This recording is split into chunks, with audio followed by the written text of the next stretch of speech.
Welcome back to Tuesday Recap. This is your host, Chris and Deep. I'm here. And we are here to review Legend of Tomorrow, Episode 4, Wet Hot American Bummer. This goddamn show, yo. I quit. Yo, fuck this show, man. It's too good. Like, it's not fair. It's so Chris. Swamp Thing? There wasn't even like Swamp some Thing. heavy shit. The levity versus the heavy shit. And we have confirmation Swamp Thing exists in the Arrowverse. Yeah. With John Constantine goes, yeah, that's not my Swamp Thing. I know Swamp Thing. That is not Swamp Thing. And I'm just like, I know Alec Holland. I didn't know Alec Holland. Like I know if you guys didn't know, if you're not in the group and didn't see it, this season has been so meta. Apparently, the review that Sarah reads about Swamp Thing is actually the AV Club review of one of the episodes, the D plus episode that the AV Club gave Legend Tomorrow in season 1. Which, to be fair, probably not a bad episode. Probably not a bad review. No. You know what? Even if they were right, you're so wrong. Wrong as fuck. How dare you talk about our show? That was basically the Peppered Farm members of television shows. really like, was. Don't suck our dicks now, AV Club. We know how you felt. Right. The funny thing about it is, like, the AV Club kind of posted, it's like, yeah, you know what? They got us. Like, there's nothing we can't retort because they're actually a good show now. Like, they're a great show right now. So it's, what can we do? Dude, I don't. What are we doing? Like, at this point, this is reached like Agent of Shield territory where it's like, why am I even reviewing this? Like, what do you want us to say? I'm going to tell you all the funny and great shit that happened. Just turn it on. Like, I'm not saying don't listen to us. You should listen to us. Ad revenue and downloads, they all matter. And we appreciate them. However, you know, if you're listening, you know. So let's just do a quick overview because, like, I think that another good thing they've done is again, we talked about this the last 2 weeks, but the levity with the seriousness, because the A plot is 1,000% levity. Oh, yeah, 1,000% levity. And the B plot is levity, but it's seriousness wrapped in levity because it seems kind of funny that Mick's just drinking with the prisoner.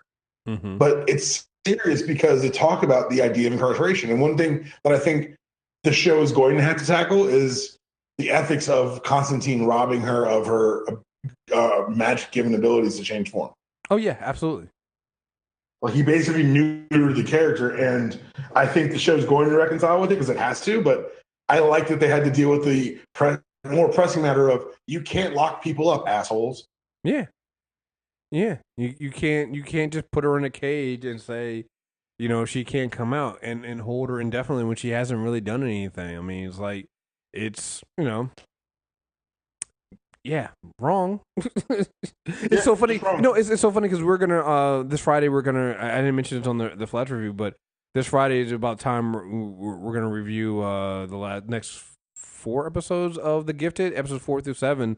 And I haven't watched the latest episode 7, but I know I watched episode, I think it was 6, where they it's either 6 or 5 is the episode where Jace Turner was a cop. It was 12 years. It was 12 years in the back, and you basically watch a cop. He's a rookie cop, and his partner basically harasses a young mutant, and it's clearly some police brutality shit. And the political messages in The Gifted are so heavy there, and they're real. There's no levity there, but with Legend Tomorrow, they do the same thing, but with levity. So you're kind of laughing about it, and it makes sense that Mick would be the one to bond with Charlie because, yeah, dude, you got locked up in like you said, I got locked up in Supermax with my best friend. Harder to trick you when there's 2 of you, and it's so. It explains honestly, pre-cold and heat guns, why they were already a team. Mm-hmm. Exactly. And also going into the seriousness of it, the whole idea that Constantine literally gives up his life force to save that little kid, and then sits there and says, "Not again." And that could either be, again, tying in from the show on NBC, or maybe it's something else that he kind of dropped the hint at. But Constantine literally put himself on death's door to save that child.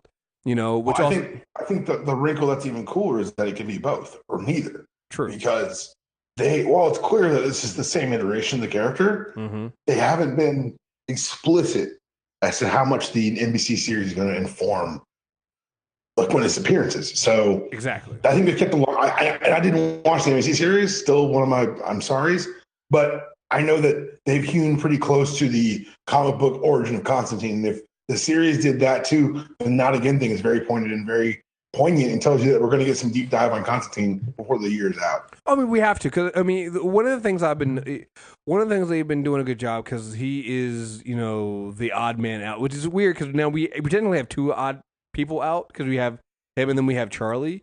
But I'm going to call Amaya every time I review this fucking show. I know. I was like, I'm only calling her Charlie because I feel like she's not Amaya, so we have to call her. She's definitely not Amaya. Right. But she definitely, she looks like Amaya. I don't know what to tell you. I know my brain. Oh, yeah. It's fine. It makes sense. Yeah, it makes sense. But it's clear that Constantine, while he's the one that everybody kind of quote unquote trusts to go out and it's kind of weird, right? Because Amaya / Charlie is the one they locked up. But Constantine, he even says to Ray, he's like, "Hey, man, listen, you don't want to get close to me. You don't understand. People like me and Nora Dark, we're the worst of the worst. We come with baggage you don't want to fucking deal with, and it can get you killed.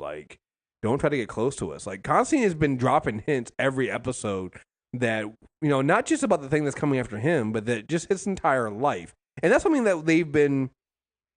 Again, I love how they've introduced Constantine into the Arrowverse, is that you're right. If you never watched that NBC show, you don't have to. Like I said, I didn't think it wasn't a bad show. I think that if they kept going on, it would have gotten way better. But Matt Ryan and what they did with his portrayal of Constantine was always great.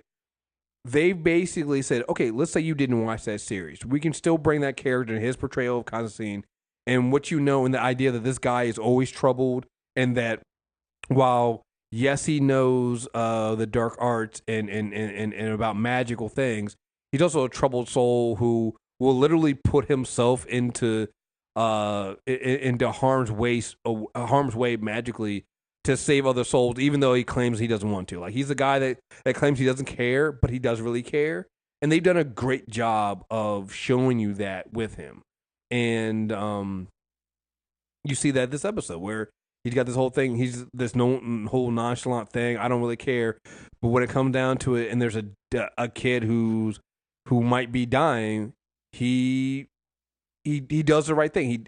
He basically puts himself on the line instead. And so, yeah, Are you done being about this episode? Because I'm ready to have some fun with it. Okay, go ahead. I'm sorry. I had to get that. Look, bro, they did a reverse big on Sarah and Ava because they could.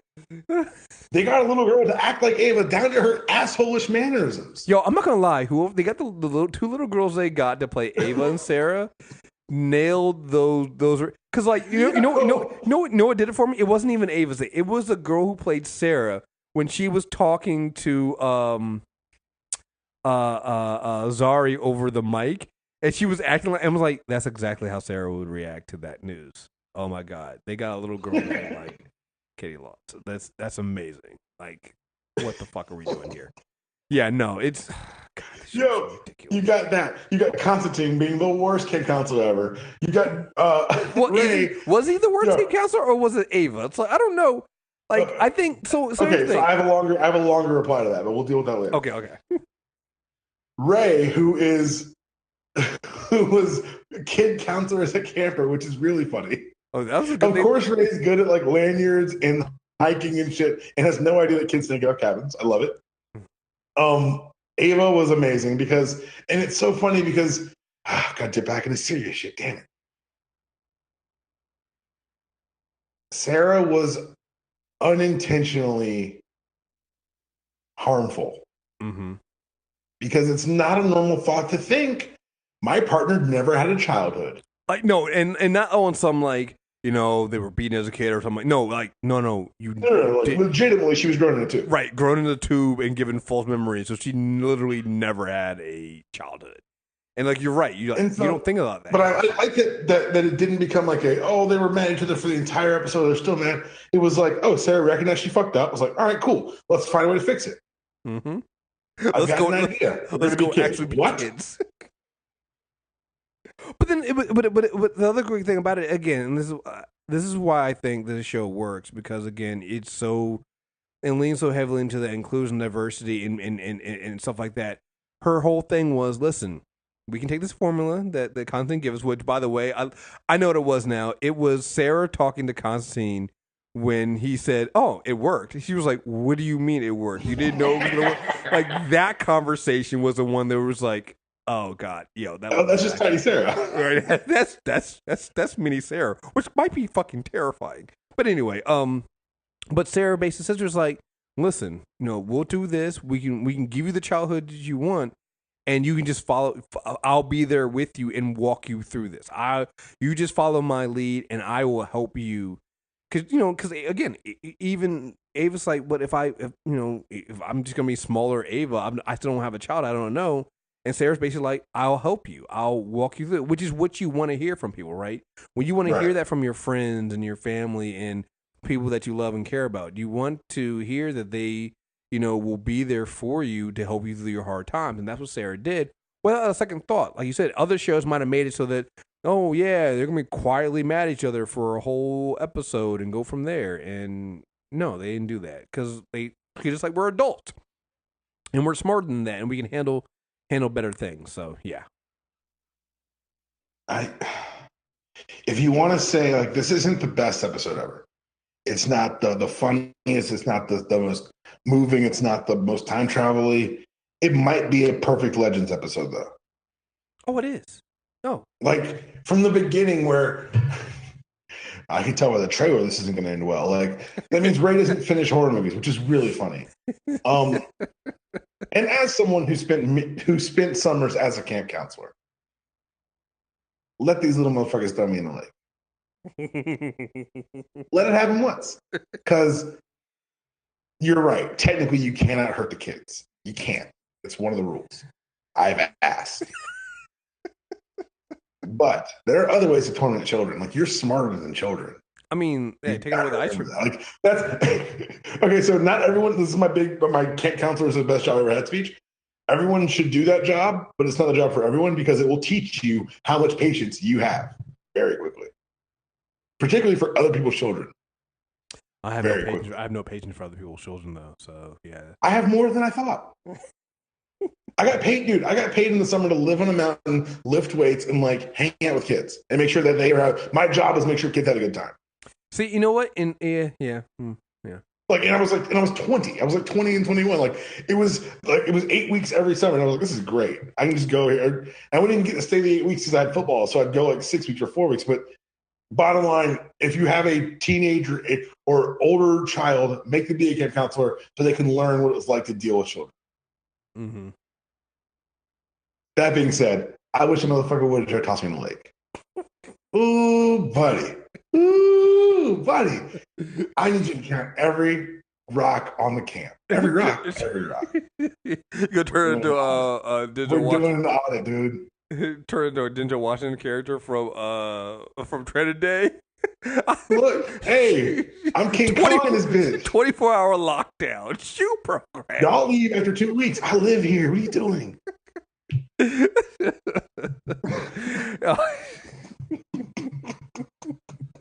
I could just see camp counselor Depop after having been pushed into a lake.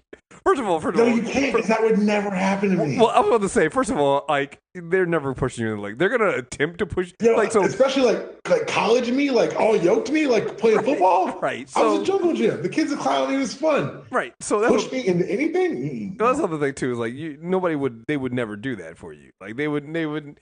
You seem like you're the fun camp counselor. Like. I was a fun counselor to a point. I think I was mean like 3 times in like 5 years of that job. That goes to the idea. To me, Ava's the worst camp counselor. Mm-hmm. That's true. Like Constantine's that one, because like that kid that showed up behind him when he was trying to put the protection spell down. It was like, what are you doing here? It's like Constantine's that one that doesn't want to be there, but somehow ends up being somebody's favorite camp counselor because he doesn't want to be a camp counselor. And that's why he's everyone's favorite camp counselor. So, like the kid who I'm doing this job because I have to have a job this summer. That asshole. Yes. Kids love him because like we want to. They want to be like kids of a certain age. Let me say this. It's very telling that every year I worked at camp, I refuse to live with children older than 10. Mm-hmm. I was like, no, because then they're in middle school and I can't kill the kids. So no, I don't want to deal with that. And but no, like part of me says Constantine's a terrible camp counselor, but like the kids that age would have loved his ass. Like, oh yeah, yeah, because he does magic tricks. He has the hypnotizing people. Yeah, people love him. I gotta say, Ray is the sneaky good one. You're like everyone doesn't like him at the time, but you remember everything he taught your ass. Well, it's what happened to the kid. The kid at the end was like, the kid that came in the end was like, all right, cool. Okay, let's get these kids hydrated over here. Let's get we have the stretcher over here. And he was like, wait, you found me? He's like, yeah. You know what it is? He's the camp counselor that thinks that nobody listens to him. But then at the end of the camp, you find out that everybody did actually listen to him, and they did learn a lot from him. And everybody comes up and it's like, no, because he's not a hard ass. He's not Ava. Yeah, he's the one who's legitimately excited to be there. Right. And it's annoying sometimes, but like he's not like a pain in the ass. But you need that guy. You need someone who's like gung ho. Because you actually do need. Because when you're at camp, like you do actually kind of want to learn something. Because you need to have something to show your parents so you can go back next year. Because you need that. That's the trick, right? You can't go to summer camp and then come back with nothing. Because then your parents are gonna feel like they wasted their money. So you need to have at least one good camp counselor that gives you something that you can do, something that you can show, so that you can do that. The last pitch I'm making for everyone should be a camp counselor at some point. They don't always get to make shit, but I'll tell you what, I had kids get dropped off on like a Sunday and be like, I don't want to leave, I don't want to go. And then 2 weeks later, like, no, I talked to Johnny's mom and they said that they may stay 2 more weeks too. I'm like, no, you're not staying 2 more weeks. Get out. The camp's full. Let's go, kid. You got a new batch of these kids coming here in 2 days. I got 2 days off. Let's go. Fast you leave, faster I can get off this mountain. Let's go. You ain't gotta go home, but you gotta get the fuck out of I'll see you next year. Maybe pay for 2 sessions up front next year and we'll talk then. But you didn't pay for 2 sessions to get off the property. Right. I can't leave till you leave, so go. I can't. You know what? I've been to summer camp. I can honestly say I never had to be a camp counselor, and I actually am glad I didn't have to. Look, I'm telling you right now, if they were like, if I would take 2 weeks of my pay, I would take 2 weeks paid vacation to go back to the mountain and do it for free. Well, you can't. I love that job. Well, see, here's the thing: you as a grown ass man right now, you can't do that. God, but if I could. right. Like we had a counselor reunion where they brought like it's a 6-year-old camp, so like we had like all these generations of counselors come back for a weekend, and one of my friends couldn't make it. And he texted me, "How is that?" I go, "It's the dream. It's camp without kids. Oh yeah, you know that we're drinking all the time, and we're playing basketball. This is great." Oh yeah. Now if there's no kids there, you can do it, but you can't like. It's the best place in the world with no kids. Kids gets a little worse, but still. Yeah. No, that sounds great. That sounds great. But I love that they went full like Wet Hot American Summer. They're like they leaned into it. Like this is what a great show. They've been doing that this entire season. They've really been leaning into it, and it's something we talk about all the time with the different shows, right? They're at their best when if you're gonna be whatever you're gonna be it. Be confident in it, lean into it, and do it confidently. That'll work, you know. Like, I hate to bring up this show, right? But I honestly think we always ask why Gotham gets viewers. And I think it's not because it's a good show, because it's not. But I think it's because it leans into whatever the fuck it's supposed to be. And it does.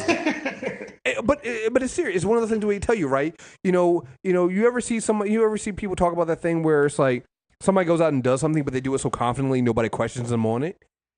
You know, like if you walked into a bank and you saw somebody just walk into the vault, take out bags of money and walk right out, but they did it confidently, would you stop them and ask them questions? No, you'd just be like, oh, they belong here. That's what they're supposed to be doing.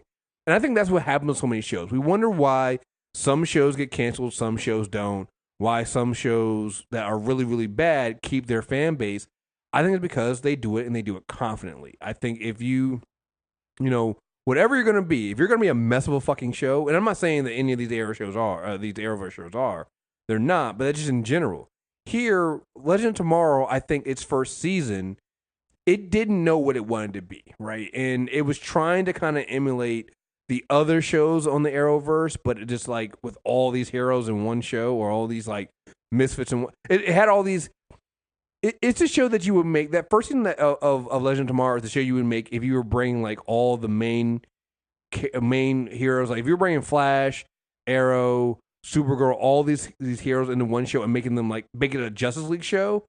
That's what its structure was like. But the characters weren't the Justice League. They were misfits. They were criminals. They were like, this is what the show should have always been because this is what leans into what those characters are.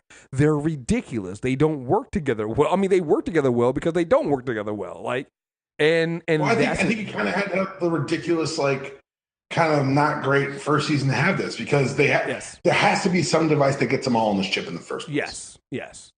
And so at this point, what Legends does is it leans into that. It knows that it's ridiculous. It knows that it's over the top, and they're like, "What's the craziest thing we can deal with and do?" Like I saw the promo for next week, and we're going to Tokyo with giant octopus monsters. Like, I can only imagine how fucking insane that episode's going to be. Right? I'm sorry. What did you say? Yes, you heard me. You heard. Say it again. Going to Tokyo with giant octopus monsters. And when is this? I believe it's next week. Wait. This show. Because the thing is, like, well, the sentence you just said kind of broke my brain. The bigger part of me was like, oh, they got it. No, it's like, I saw it and was like, oh, can't wait until we're here next week. Yeah, they're going to land this plane. They always land the plane. Right. Like, even then, so we were talking about, they got to get, it's gonna be interesting because John was talking about the whole thing about Ray, stay away from me and Nora, stuff like that. In the episode, it's like Ray's like, oh well, I know one person who can help John, and it's Nora. And you see what Nora's up to, and she's working at a Redcon fair. It's like we're expecting Nora to be at some up to some. They did a good job of selling it first too. Yeah, they did. It was like, oh, what is she making? What is she up to? Oh, she's making soup at a Rencon fair. She's not. Oh, it's not good soup though. It's not. Oh, she's making soup poorly at a Ren fair. Oh God, oof. Never go to a cookout with Iris West or Nora Dark. Just bring your lunch on. Bring your own lunch that day. Bring your own lunch. Just don't do that. So, but no, I'm now interested in seeing that works, and again, the dynamic they're gonna have with those characters. It's like I said, I love this show. I mean, is there anything else we really need to say? I mean, we really just we're speaking filler here because it's. I'm out of superlatives. Like every week it gets better. This week they even they talked about the stuff on the ship was great this week because Zari. It was so funny because I was like, where the fuck is Mick for like 15 minutes? No, I said the same thing. I was like, where the fuck is? And then he shows up and you're like, of course Mick's there. Like a drunken guardian angel. Mick's there. Right. Because part of me was like, man, where's Mick? This was funny seeing me. And then I was like, wait a minute. No, first of all, Mick wouldn't fit in as a camp counselor. Like, how do you get him there? And two, Mick around kids. No, none of that makes sense. None of that would have worked. Yeah, none of that would have worked. None of that. So, yeah. There you guys have it. Deepam said this on the Flash episode, so I'll make sure we do it here because it's probably smart. Mailbag episodes. We usually do the last Wednesday of this month. We're trying to get ahead of the curve and send these reminders out. People send us in your emails about comic books, comic movies. I mean, we got a lot of stuff coming out. I mean, next month this will be the last mailbag you can get it your questions and your thoughts in before we get I know Bumblebee comes out. We have the Aquaman movie coming out. We might be getting by that point an Avengers 4 trailer. So they can just be like, "Come see it. Here's the date." I'm like, "All right, let's do this, guys." I don't need to see anything. Well, that's the other thing too. It's like people keep saying when we're going to the Avengers 4 trailer. Like, at this point, do we really need one? What if they released the movie instead? Would you not go see it? I didn't see the trailer. I don't know if I can trust it. Like, fuck you. Like, no, just go see the movie. Yeah, no, it's just, yeah. So I'm down. Let's go. So, but yeah, send us your emails, your pull list and things like that. Email us at mailbag@mtrnetwork.net.